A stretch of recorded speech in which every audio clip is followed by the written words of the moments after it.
How does your head look to your eyes? Well, I tell you, it looks like what you see out in front of you, because all that you see out in front of you is how you feel inside your head. So it's the same with this. And so, for this reason, the great sixth patriarch, Huineng in China, said that it was a great mistake for those who were practicing Buddhist meditation to try to make their minds empty. And a lot of people tried to do that. They sat down and tried to have no thoughts whatever in their minds. And not only no thoughts, but no sense experiences. So they'd close their eyes, they'd plug up their ears, and generally go in for sensory deprivation. Well, sensory deprivation, if you know how to handle it, can be quite interesting.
It'll have the same sort of results as taking LSD or something like that. And there are special labs made nowadays where you can be sensorily deprived to an amazing degree. But if you're a sort of a good yogi, this doesn't bother you at all. It sends some people crazy. But if you dig this world, you can have a marvelous time in a sensory deprivation scene. Also, especially if they get you into a condition of weightlessness.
Skin divers going down below a certain number of feet, I don't know exactly how far it is, but get a sense of weightlessness.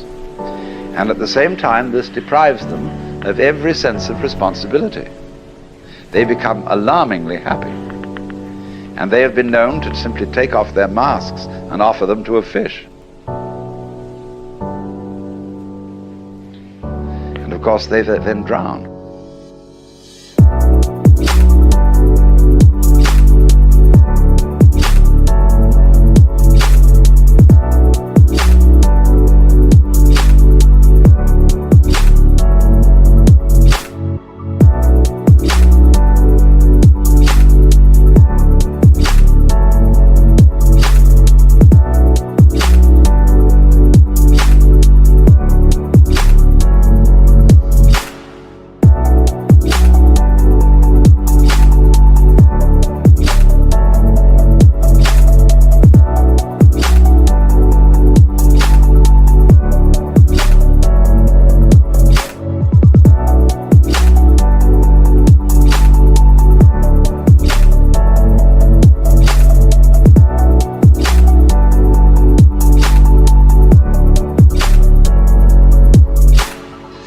if you skin dive, and you have to keep your eye on the time. You have to have a water watch or a friend who's got a string attached to you if you go down that far, and at a certain specific time you know you have got to get back.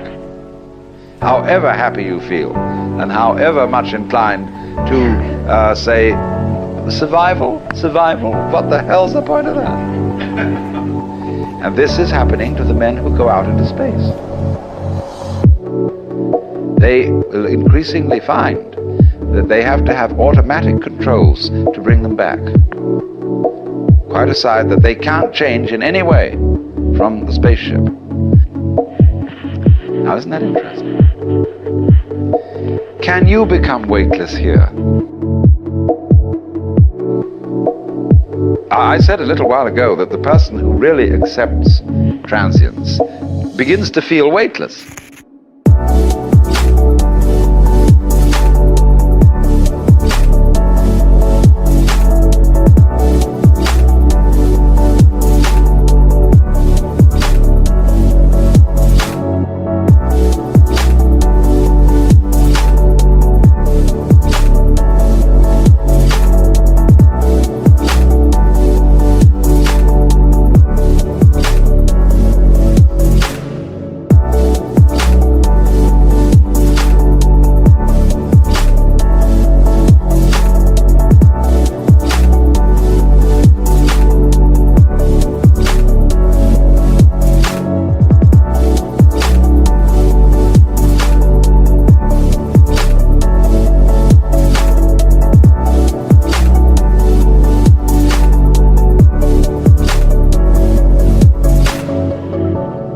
When Suzuki was asked, what is it like to have experienced Satori, enlightenment, he said, it's just like ordinary everyday experience, but about 2 inches off the ground. Zhuangzi, the Taoist, said, it is easy enough to stand still. The difficulty is to walk without touching the ground. And why do you feel so heavy? It isn't just a matter of gravitation and weight. It is that you feel that you are carrying your body around. So there is a koan in Zen Buddhism. Who is it that carries this corpse around?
So when you feel, common speech expresses this all the time. Life is a drag.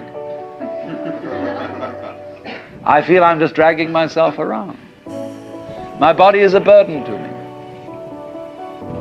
To whom? To whom? That's the question. You see? And when there is nobody left for whom the body can be a burden, the body isn't a burden.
But so long as you fight it, it is.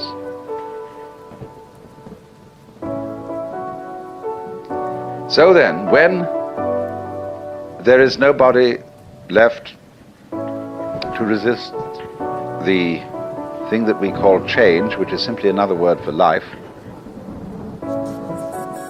and when we dispel the illusion that we think our thoughts, instead of being just a stream of thoughts, and that we feel our feelings instead of being just feelings.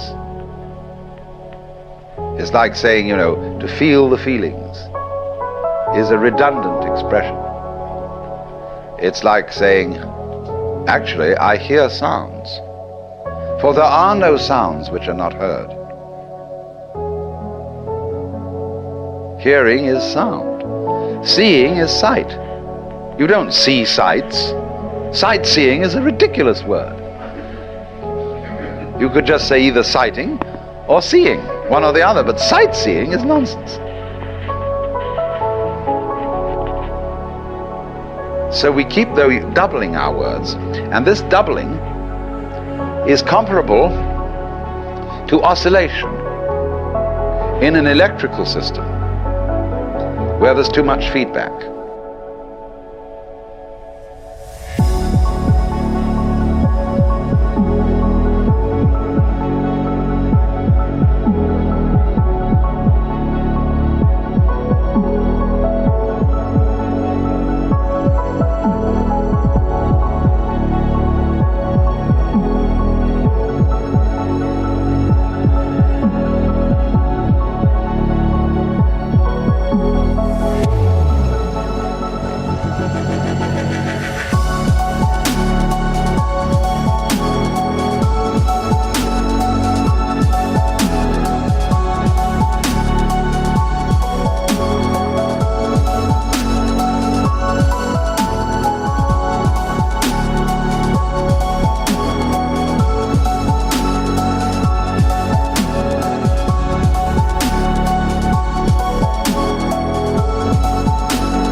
Where you remember in the old-fashioned telephone, where the receiver was separate from the mouthpiece, the transmitter. If you wanted to annoy someone who was abusing you on the telephone, you could make them listen to themselves by putting the receiver to the mouthpiece. But it actually didn't have that effect. It set up oscillation. It started to howl. It could be very, very hard on the ears. The same way, if you turn a television camera at the monitor, that is to say, the television set in the studio, the whole thing will start to jiggle. The visual picture will be of oscillation, like that. And the same thing happens here. When you get to think that you think your thoughts, the you standing aside the thoughts has the same sort of consequence as seeing double. And then you think, can I observe the thinker thinking the thoughts? Or, I am worried, and I ought not to worry, but because I can't stop worrying, I'm worried because I worry.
see where that could lead to. It leads to exactly the same situation that happens in the telephone, and that is what we call anxiety, trembling. But this discipline that we're talking about of Nagarjuna's abolishes anxiety, because you discover that no amount of anxiety makes any difference to anything that's going to happen.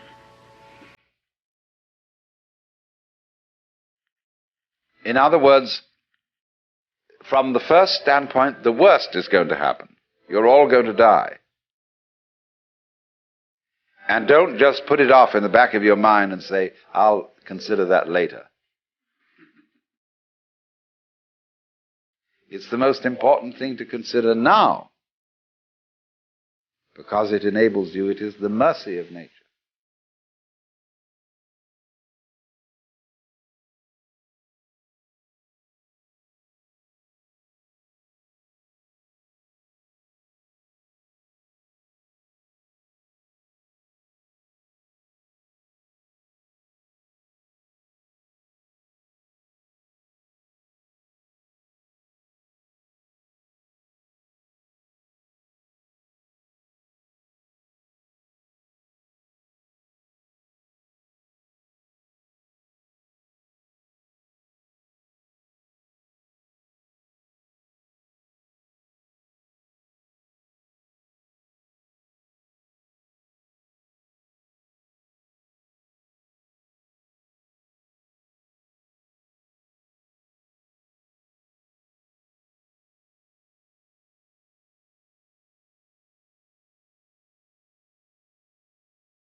Because it's going to enable you to let go and not defend yourself all the time.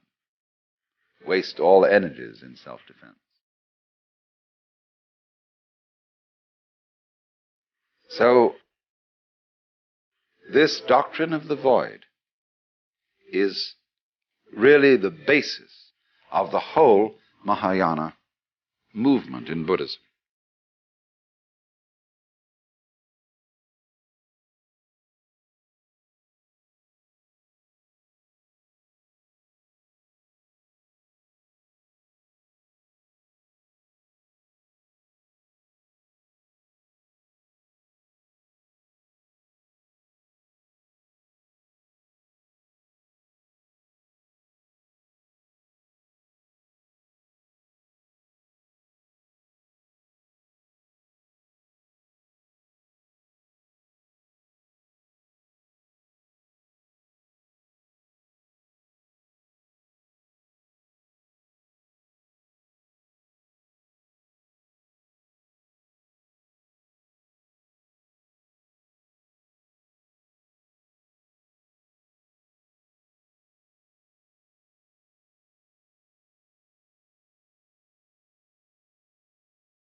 It's marvelous. The void, of course, is in Buddhist.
Find that when Buddhists use the word mind, they've several words for mind, but I'm not going into the technicality. They mean space. See, space is your mind. It's very difficult for us to see that because we think we're in space and look out at it. There are various kinds of space. There's visual space, distance. There is audible space, silence. There is temporal space, as we say, between times. There is musical space, so-called distance between intervals, or the intervals between tones, quite a different kind of space, temporal or visual space. There's tangible space, But all these spaces, you see, are the mind. They are the dimensions of consciousness.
And so, this great space, which every one of us apprehends from a slightly different point of view, in which the universe moves, this is the mind. So it's represented by a mirror,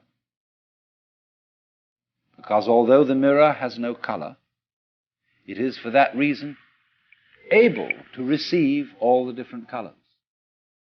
Meister Eckhart said, in order to see color, my eye has to be free from color. So in the same way, in order not only to see, but also to hear, to think, to feel, you have to have an empty head. And the reason why you are not aware of your brain cells, unless you're only aware of your brain cells if you get a tumor or something in the brain, when it gets sick.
But in the ordinary way, you're totally unconscious of your brain cells. They're void.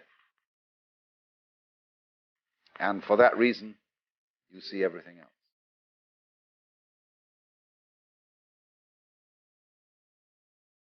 So that's the central principle of the Mahayana. And it works in such a way, you see, that it releases people from the notion that Buddhism is clinging to the void. This was very important when Buddhism went into China. The Chinese really dug this, because Chinese are a very practical people. And when they found these Hindu Buddhist monks trying to empty their minds and to sit perfectly still and not to engage in any family activities, they were celibates. Chinese thought they were crazy. Why do that? And so the Chinese reformed Buddhism.